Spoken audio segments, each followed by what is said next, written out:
Coming up on Spotlight this week, we speak to supermodel Victoria Silverstedt, Simon Sweeney's hair designs from Kildare, and it's 007. Yes, No Time to Die is finally released this week. Spotlight in association with Space 2. Sponsored by Glam Doll, bringing Hollywood home.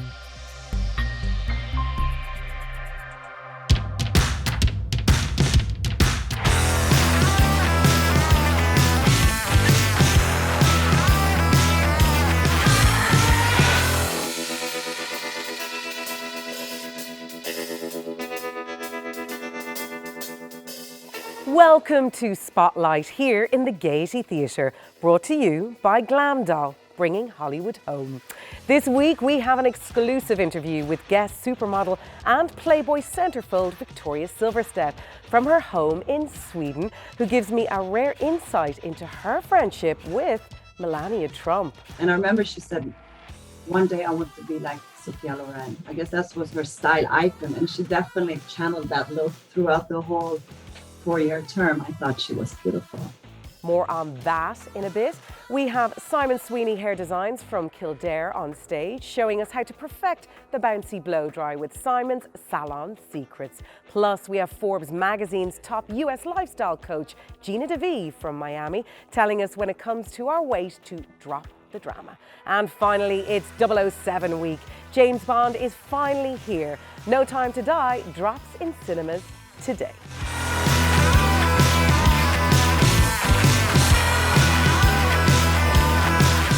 Victoria Silverstedt is a supermodel, a glamazon, a guest girl and a Playmate of the Year. Friends with Melania Trump and now a business mogul. This 6-foot Swedish beauty spoke to me exclusively from her home in Stockholm about modelling in her 40s, counting calories with Ms. Trump, and how those few evocative pictures for Playboy changed her career forever. Take a look. Victoria, how are you? So excited to be with you. It's been I know. And you are here in Stockholm. I'm back here in Dublin. How is life over there? Because you've had a massive kind of couple of weeks. Not only has it been a big birthday for you, but you've also been globe-trotting between Monaco and London and back to see your parents. There you go. I'm here in Stockholm to see family. I'm here for work, for TV, for promotion. I'm so excited. And thanks for my birthday wishes. I do stop kind of counting the years by now, but it's always fun to have a party for sure. Victoria Silverstedt has modelled on the catwalks of Chanel, Dior, Givenchy and Roberto Cavalli. With over 500 magazine covers to her name, how does all that success make her feel?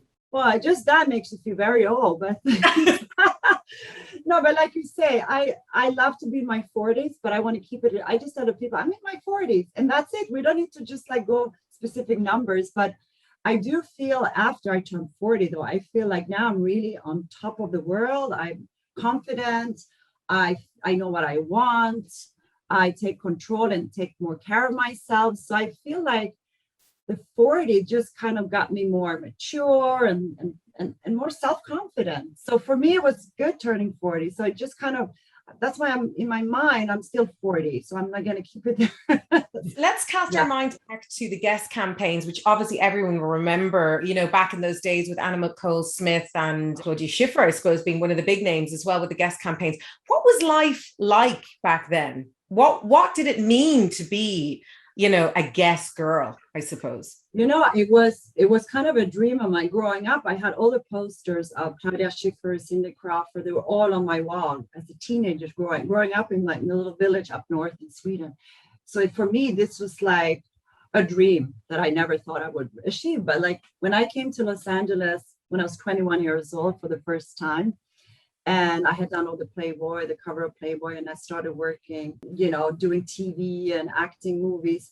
And then I got this contract with Elite Models and they signed me this guest jeans contract for 3 years. It was like winning the lottery. And it was just like, I cannot believe this, like, I'm a guest girl. So it was like living the American dream, really. That was something that I never, ever expected or thought that I would end up there. So it was kind of like the kickoff of my career in a way. Not kind of took me away from the whole Playboy image to more of a fashion model as well, you know? So it's good that I Yeah, got that.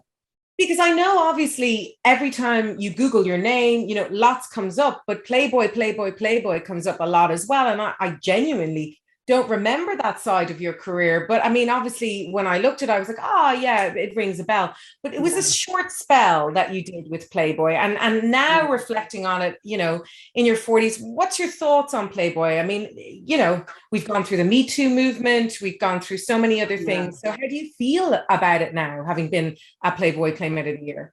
I'm very proud to have been part of that whole era. And I never felt so more respected and safe in that environment that I did in any other modeling business. Like when I was in Milan and Paris as a teenager, I felt like I wish that the Me Too movement existed, because that was really, I have to tell you, disgusting.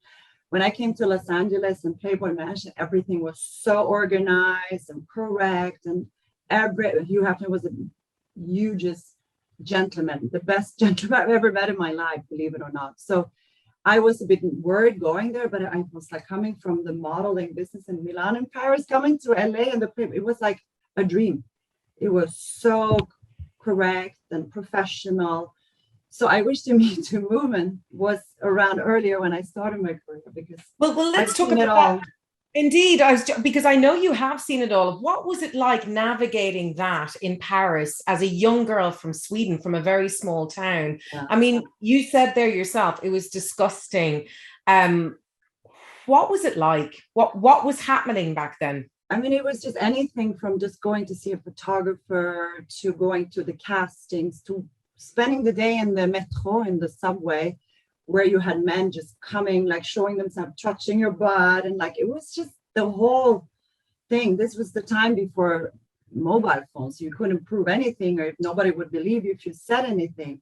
And, like you come there so naive and you believe good in everything. So I was just like, it was like a cold shower as soon as you arrived there. It was really, anyway, coming from there to LA was like a dream. In her modelling days in Paris, Victoria lived with Melania Trump. Now, although they were young women at the time, Victoria knew Melania was destined for big things. We had an amazing time living together. At least we had each other, we supported each other. And she was an amazing girl, very determined, very, professional. Or we always stayed home and we ate our tuna salad and we ran up the stairs to lose the calories. We would never go out party. We were actually like kind of boring. We just sat home, after 12 hours running around for castings all day. So very determined to make it. So that was an interesting time together.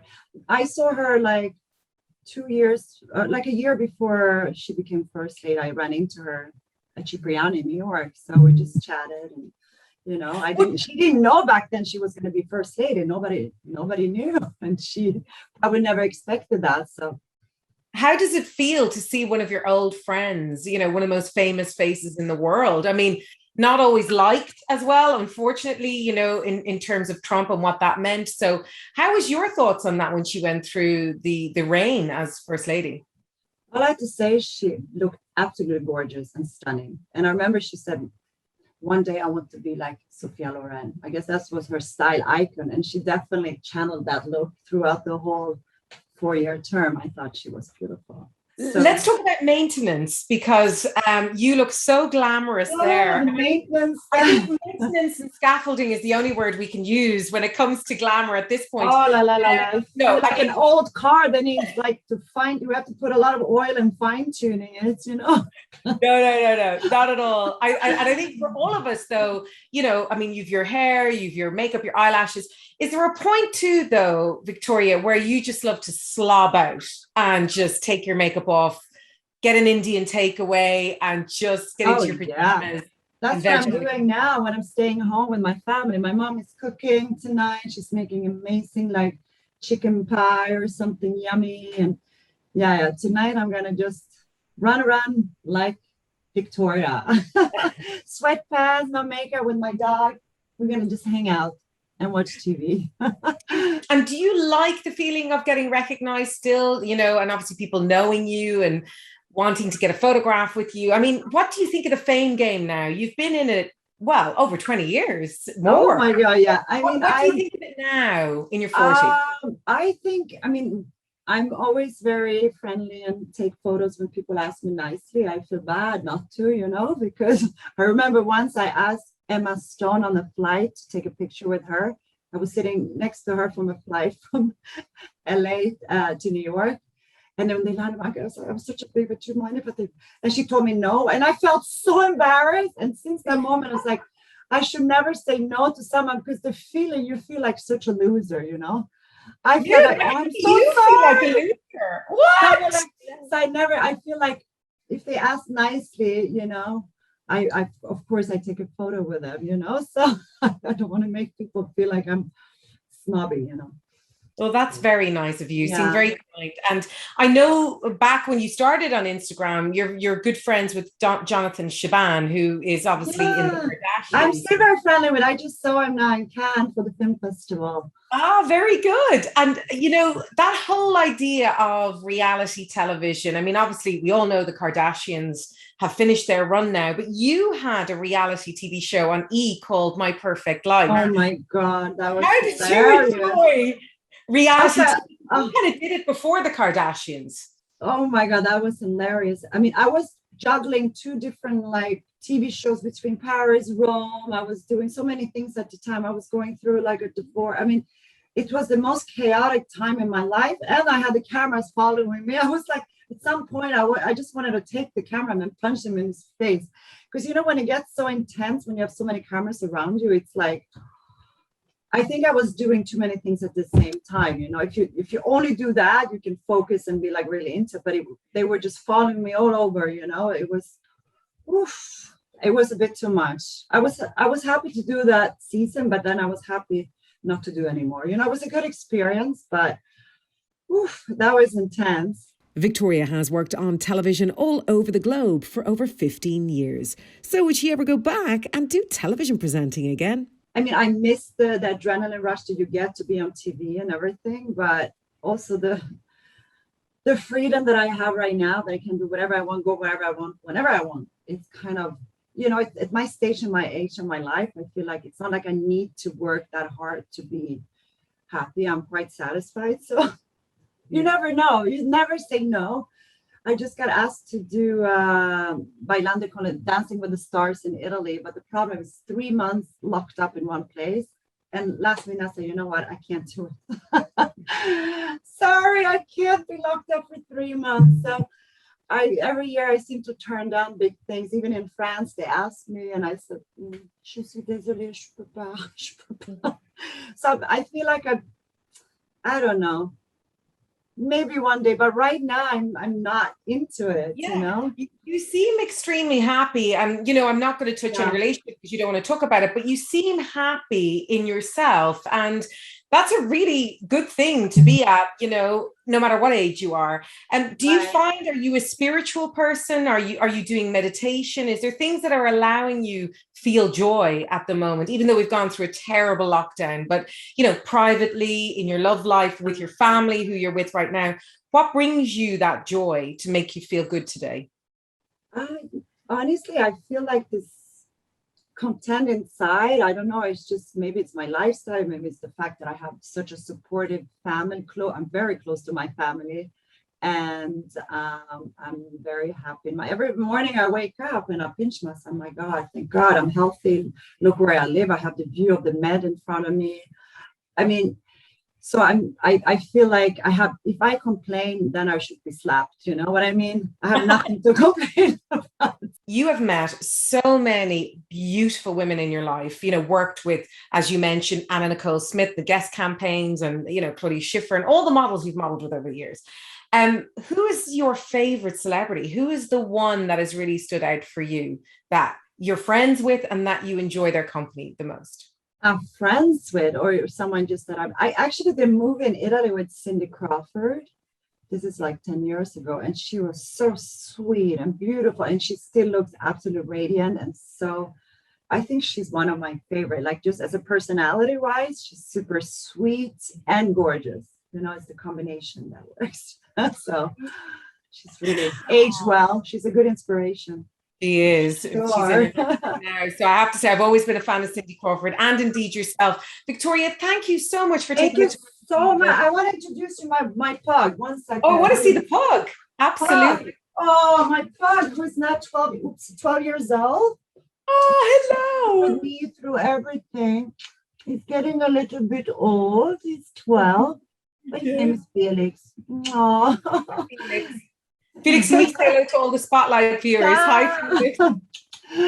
Anyway, it's a pleasure chatting with you, Lisa. And really, it was a pleasure. You look flawless for your age. Oh, thank you. That's my ring light that I have up here. Oh, My I glass. need a ring light. Oh, next time I'll get one. We'll get you one, Victoria. We'll get you one. Please. Thank you so much for taking the time. Thank Best of luck with you. all your endeavors, and we will see you back on Spotlight soon again. Thank you. Bye.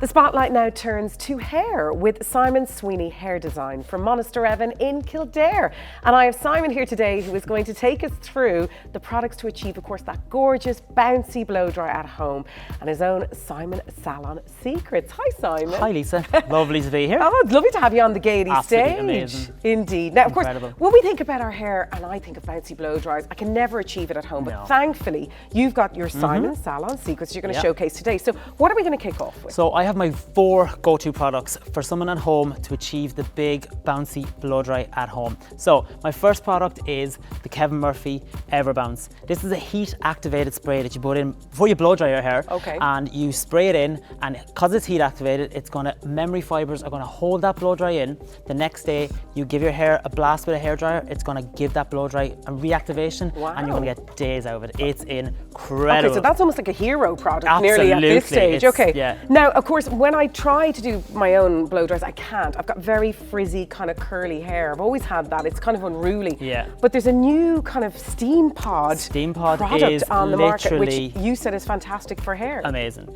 A lot of people use a steam pod as a straightener. Now, this is the 3.0 steam pod. When the steam pod originally came out, it had a big massive water tank attached to it, so it wasn't easy to bring around with you. But now they've incorporated the tank into the machine, so it's incredible. You Sounds a can bit- throw it in. It sounds and like an it's- iron. Exactly, literally, and you can hear it. It sounds like an iron. So, but a lot of people use this as a straightener. So I'm going to demonstrate this, how to get that bouncy blow dry at home yourself. Wow, So okay. basically, you're going to go in as if you are straightening your hair, but instead of going straight down, we're gonna twist it 360 and bring it right down. Now I've prepped Aoife's hair already today, Okay. and given a good few curls. As you can see, you get that beautiful bouncy curl. You don't get that ringlet you would get with a straightener. Do you know Or that straightener, that tongs or GHD something. curl, Yeah. that kind of stuff? This is incredible because you do get that gorgeous bounce where a lot of people do not get with a conventional heated tool. And then I'm gonna move over here and we're gonna do the exact same thing. Now, the best thing about the steam pod is the steam pod is 2 times shinier and 78% less damage than a conventional heated tool. Wow. So they are incredible because you're heating the hair with steam, not just heated plates or chrome or anything like that. So I'm just gonna, again, we're gonna go straight in and we're gonna give that gorgeous curl. I love And you the- can hear the sound Yeah. and you know it's doing something. Do you know what I'd love to say as well, Simon? I think as well, just the fact that it's so easy Yeah. to use. Yeah. The fact that, you know, somebody at home buy this product Absolutely, and and away they it's go. incredible even for straightening the hair. The shine you get on straightening the hair is incredible. Now, I did, as they say in Blue Peter, I prepared some earlier. So I'm going to pop these curls out that I've done earlier, and I'm going to show you some of my other amazing salon secrets that we have today. Now, in terms of obviously purchasing something like this, because I know everyone at home is going to be screaming, I want that, because my barrel tongs are about 10 years old and they're on their last legs. Where can we pick up this? So at Simon Sweeney Hair Design, we have an amazing shop called Shop Destination. So online, if you Google Shop Destination, you will find all our products that you can get in a salon and out of the salon. I'll be down We in the have- next you- half an hour. I'll be down in the next half an hour. No, I think though as well, because creating a bouncy blow dry, it depends on the hair. Absolutely. Now, Aoife today has beautiful, shiny, glossy hair, but I suppose she doesn't mind me saying, I would imagine it loses the curl quite quickly. The thing is with Aoife's hair is Aoife has loads of hair, but it's fine hair. So when it comes to that, you will lose your curl. curl. So that's where it brings into my next product. So Bedroom Hair, again from Kevin Murphy, is a flexible texturizing hairspray. With normal hairspray, you get that sticky look. It's very hard to comb through. But with this, it literally, Bedroom Hair, it's that perfectly unperfect hair. So you want that look, you want that texture look, this is going to be your go-to. Now, what I'm going to do is I'm going to just comb through her hair really quickly. And what I like about, you know, when you comb through a bouncy blow dry, you're using like a big paddle brush. Yes, yeah. You're going to use a good big paddle brush. You're going to give that kind of soft look. You could use a Y2 comb as well if you kind of wanted it more like a wave. So with Aoife's hair, I just want it to look imperfect. I don't want it, because with bouncy blow dries, they do not look perfect. They never do. You do not want that ringlet you will get with a straightener or with a tongs or anything like that. You want it to look tousled, and that's where your Bedroom Hair comes in. So literally, I'm just going to spray this in. As you can see, it doesn't spray like wet spray. It's more of a mist. So again, and it smells amazing. Oh, the smell-o-vision here today on the Gaiety stage is absolutely beautiful. But I think these are new products in the market, new engineering, new science behind products these days are products. incredible, and it's because the technology that they have now are insane.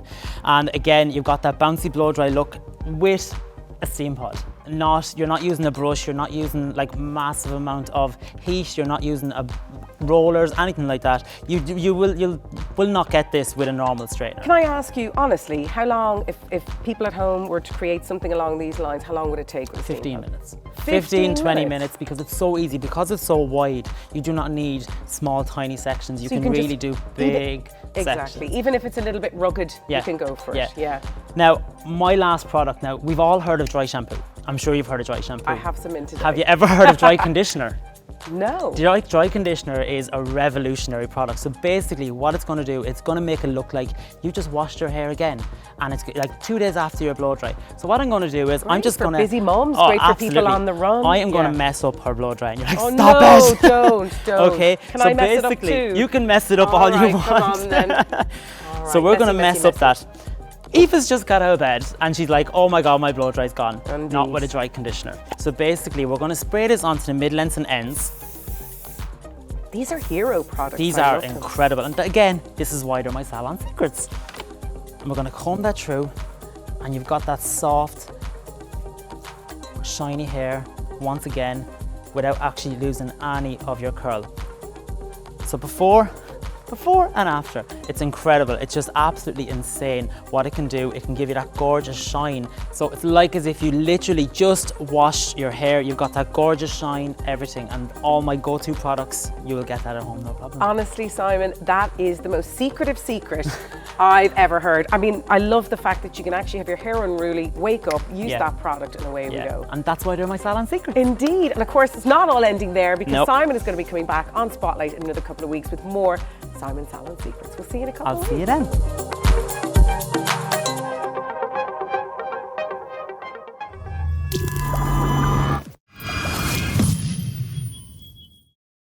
This weekend sees the release of the 25th James Bond movie, No Time to Die.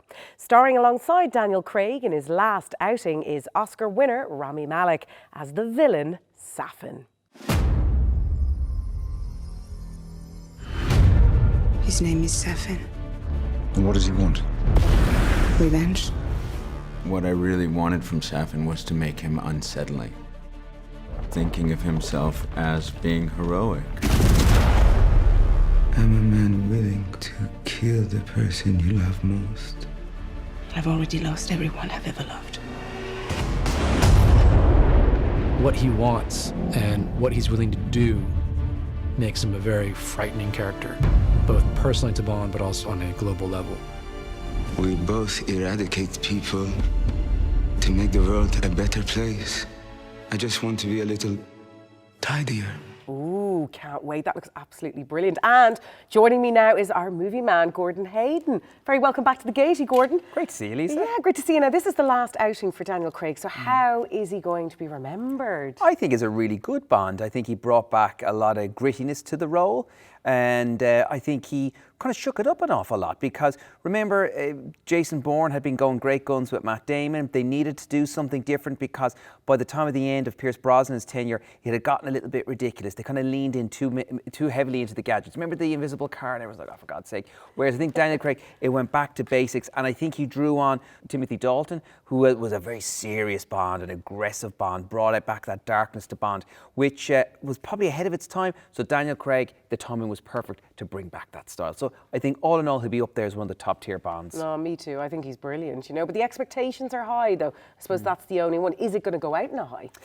Well, it's been up and down, in fairness, in terms of the quality of Craig's tenure. Like, he's always been excellent. Casino Royale, absolute standout. So was Skyfall. But the other two films, Spectre was quite lackluster and Quantum of Solace was a little bit all over the place. Now, granted, the writer's strike, it happened at the time, so they were writing on the fly. But the problem with Quantum of Solace was it felt like a Bourne reject script. It was so heavily influenced by Jason Bourne, and it wasn't allowed to be Bond. So I think for Daniel Craig, there's been ups and there's definitely been downs, but I think he's got a very strong director in Corey Fukunaga behind the scenes, who made True Detective the first season. So I think all the omens look good. Okay, very good. Now, of course, everyone's wondering who's next. You know, nobody can just enjoy what's coming. Everyone's thinking the next James Bond. So who are your contenders?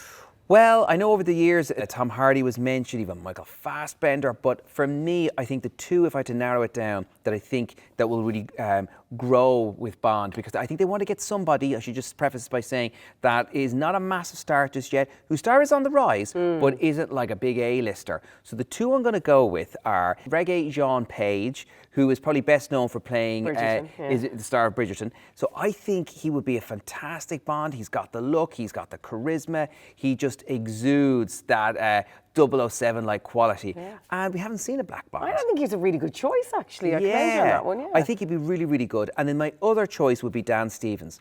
And I think Dan Stevens could bring back sort of an old school style Bond. He's got a grittiness about him, but he's also got a great sense of humour. So I think you might just get that nice little marriage between Brosnan and even a little bit of Roger Moore. If they wanted to harken back to more of the comedic style element, I know Dan Stevens can deliver that, but he's also got that English gentleman quality. So I think he's got many facets that would work great as Bond. Okay, fair enough. I think people are just so excited. I mean, finally, it's here. Yeah, I know. I mean, it's been a long time coming. Poor old Daniel Craig's probably thinking, is this ever going to see the light of day? It finally is going to see the light of day. It's cost them a huge amount of money. I think the budget alone is something in the region of 250 million. The marketing costs have been out the window, Lisa, because they've spent so much money for all the different attempts at releasing it, and then that all has to be scrapped. So you're talking sometimes 30, 40 million on advertising campaigns. And it's got to a stage now where people need to be paid. Like there's been an awful lot of financial backers. They need to pay them, and that's why it has to come out now. Well, Gordon, thank you so much for joining us here on the Gaiety stage. I know you'll be bringing everyone to see No Time to Die, as will I. So James Bond's 007, finally, No Time to Die, is in cinemas now.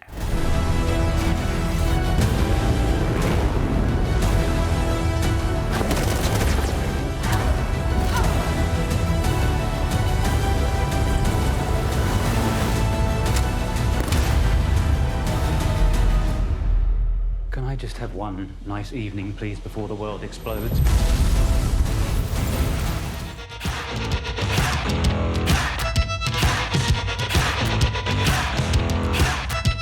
Forbes magazine has cited her as having one of the top lifestyle podcasts in the United States. She's a wellness guru, an expert, and a best-selling author. It's Gina DeVee, who joined me from Miami earlier in the week.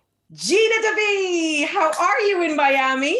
Oh, Lisa, it's so great to be with you as always, and Miami's doing great. Wonderful to have you back on, because you were such a hit with our viewers and of course our online viewers and our followers. Everybody was enthralled to hear what you had to say in last season. Of course, we're back again, season 2. You've more goodies for us. Woohoo. Yes.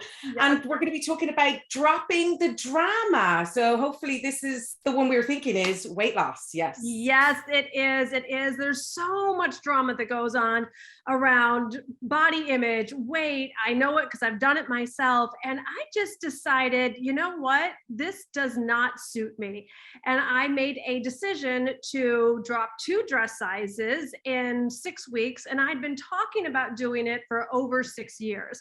And so I know that if I can do it with my Italian cravings, anybody can. You and me alike, although I've no Italian blood, but I love my food. And it's been so hard for me. I've gone up 2 sizes. So there you go. You know, there's things that are happening to people all around COVID, the COVID stone that people talk about, but just life in general. I'm 43 years old. You know, things happen. Weight gain is there, but you're saying to me, don't be making excuses for myself. It's true. It's true. Well, the first thing that I want to say is that everyone gets to decide what season they're in. And so when you have your words match your actions, it changes everything.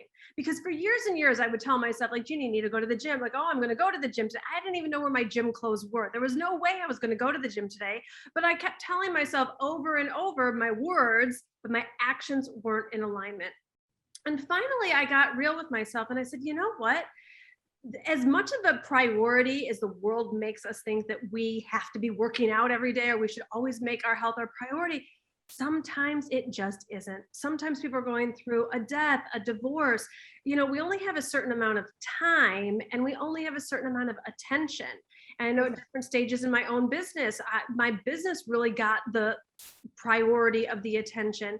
And I just made a decision like, you know what, when I'm ready to work out, I will have my words match my actions, and today is not that day.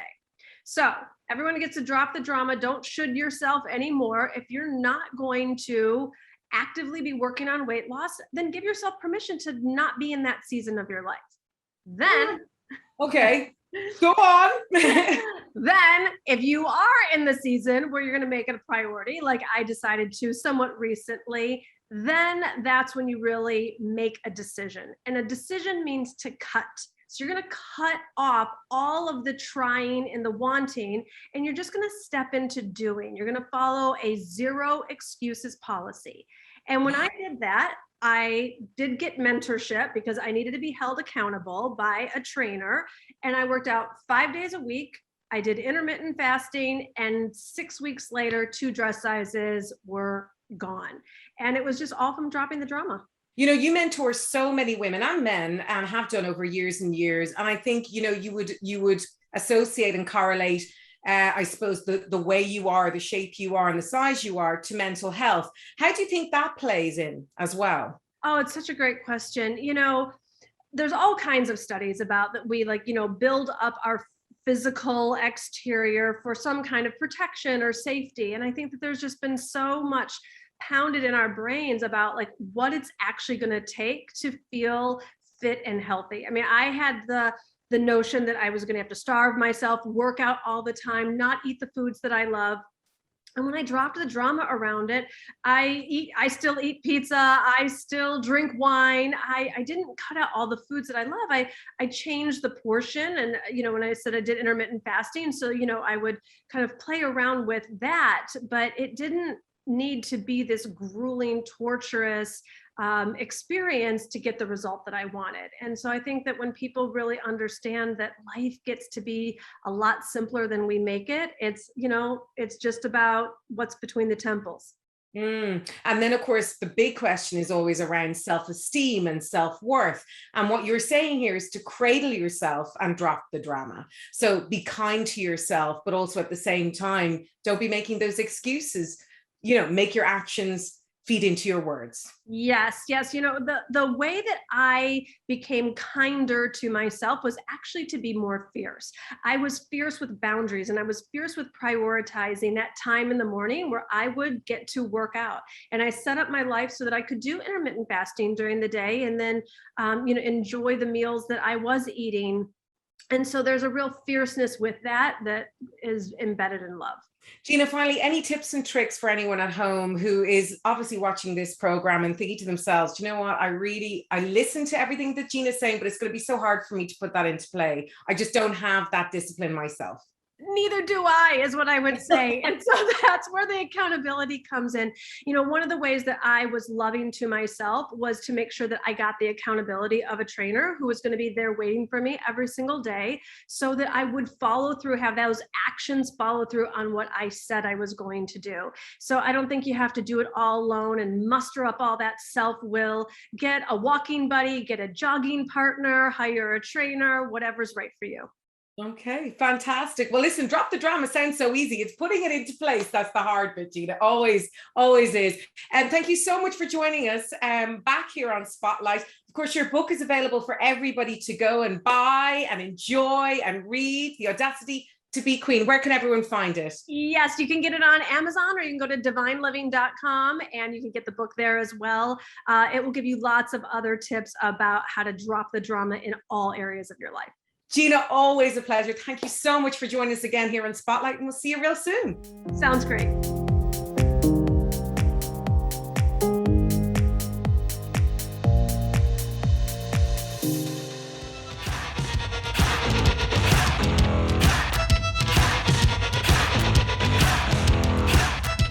Well, that's it for this week. But coming up on next week's show, I speak to Kaylee MUA, the Irish makeup artist who has over 20 million TikTok views and is a judge on the new RTE show, Glow Up. We meet the American Astro twins, famous for the astrological readings of Beyonce, Alicia Keys, Stevie Wonder, and many more to boot. Plus, IFTA-winning actress Claire Dunn discusses working with Jake Gyllenhaal and Matt Damon, plus the release of her latest movie herself. I'll be back again here next week at the Gaiety Theatre, shining a light on all the entertainment that matters. We'll see you then. Take care. Bye-bye. What is it? You don't know what this is. He's going to kill millions.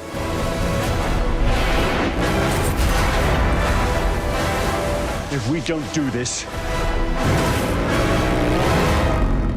there will be nothing left to save.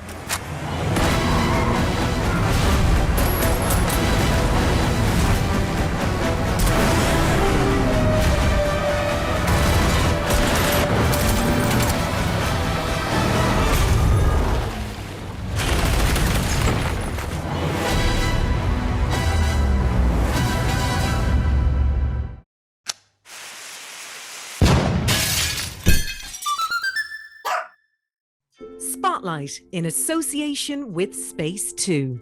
Sponsored by Glam Doll, bringing Hollywood home.